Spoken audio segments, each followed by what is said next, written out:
one of these. So that is why we are going over it today, to let you know what we look for and what we deduct points on. Not only are we going to go over this, it will also be on the stream. So if you're ever doing a journal entry or an exit ticket, you'll be like, I want to make sure I don't do any of the infractions that Ms. V went over. You can log on, go to the stream, and you can look at this beautiful Google Doc. Miss V, Yes. I put it under classwork too. I think I gave it a whole topic called infractions. You did. It's I? the one and only in the topic too. All right. I just want to make sure I did. So it's in the classwork. It's right at the top too, and it says infractions. Can you it's check, very Ava, and make sure I important. did that? So it's right at the top. So I'm just going to go over them one by one. I know hopefully everyone understands them, but I just want to go over them so maybe we can start cutting down us deducting points all the time.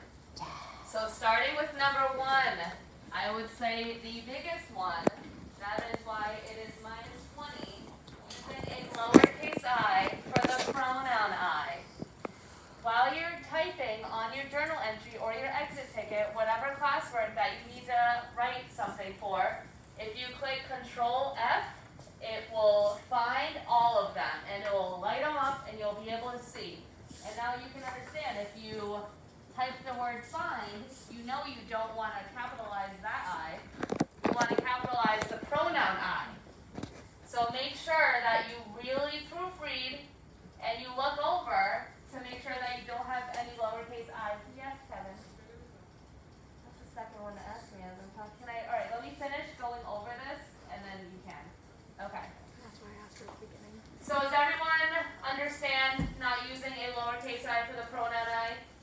I know everyone's nodding, but you really gotta stop doing it. It's hurting our souls. Number 2, this one makes me sad. I don't know why. I think it's because I worked so hard making it so vibrant, using the little yellow highlighter for the header, is the missing header. It used to be minus 5, but now it's minus 10 because everyone keeps doing it. So the header is where you put your name, your block, and your date. I understand that some people are having trouble clicking into the header. You just need to do 2 fingers and tap and you'll get into the header. Even if you cannot figure it out for some reason, if you just go below and put your name and your block and the date, that's perfect. But if you don't, I'm going to highlight it in a different color and I'm going to say name, question mark, date, question mark, and block, question mark. Maybe I'll do, I think I did a frowny face. I think I put an emoji on on somebody's because they kept doing it and I got really sad. And then I will also put minus 10. So for the next one, we have missing periods. I feel like the missing periods, I mean, for all of it, I just think you guys rush through. I think you just rush through it and you don't proofread, even though I try to put in all of my directions to proofread, spell check, and grammar check. So with the missing periods, you just need to make sure at the end of each sentence there's some sort of punctuation. So you need to make sure that there is a period at the end of each sentence, and I think it goes into, oh no, it goes into slang usage. I can go with a spacing one next. It's okay. It's okay. So you just need to make sure that you have a period at the end of your sentence because that is also minus 10. Hunter, what's the next one? Slang usage. So do we know like slang, like gotta, kinda, whatta? It's kind of like a Boston accent, but like in typing. So you need to make sure that we have some formal vocabulary and speech going on when you are typing a journal entry and an exit ticket, right? Because we're not texting. I know sometimes it's hard to go from texting to like a nice formal journal entry about general law and transfer. But we need to remember that this is a grade and we are reading it and we're making sure that if we find any infractions, we're going to deduct the points. But even if we do deduct points and for some reason you end up with a 20 because you have so many baby eyes or you're using slang, you can resubmit it, but you can only resubmit it once. That is because we have had many students submit I would say 6 or 7 times. But the thing is, I don't know if they thought it was funny, they would resubmit their same work. Nothing would be fixed. It would be like my highlightedness like everywhere. It would be like fireworks. I couldn't see anything that was fixed. So that's why we're just allowing you to resubmit it once. So please make sure if you do get a grade back and you see that you get like a 20 or 30, even a 70 if you want to resubmit it, make sure you proofread and you get every little infraction because you can only submit it one more time. What's the next one, Hunter? Title, case, issues. So this could go along with having your name in the header. If you are giving, if there is no uppercase letter in your name, you're going to get -5. You need to know that your name, the first letter has to be uppercase. That also means if you start a sentence, that letter in that word should be uppercase. Again, I think this is just like when you guys go through it too quickly, you just don't even look back, you just need to proofread. That is where all these infractions come from. It's from not proofreading. So make sure you don't have random title cases. I keep seeing random words being, having an uppercase, like, what was the random word that I saw? Because. I saw because. Because, like in the middle of the sentence, it just says because with a capital.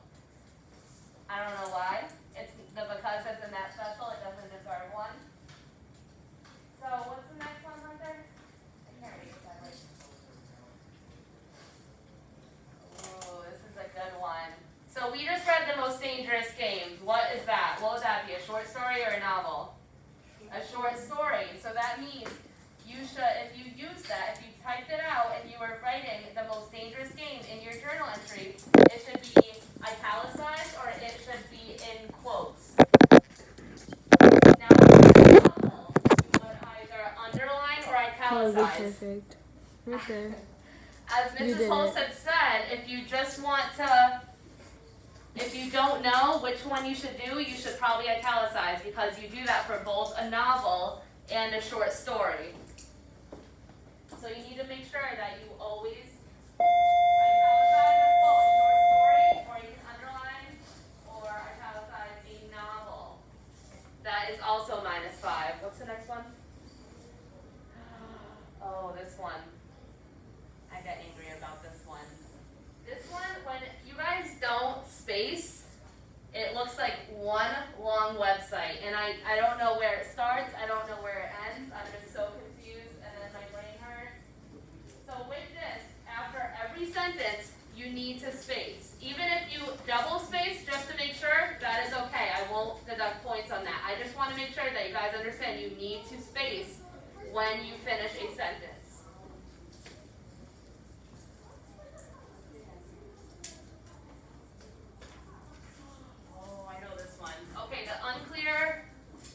What does it say? Answer transition. So this means, so I write out the question for you. I make it pretty. I write the header. You just have to fill it in. I write the date. I say journal entry. I write the instructions. But for some reason, you guys love to just start typing right when I do. So it looks like it's just a part of the instruction. So you need to make sure that you, what is it, tab? Is it you tab? Hit enter. Enter. You just need to enter a couple of times so it's its own paragraph now. And you also need to make sure that it is a different font than the question so I just don't get confused.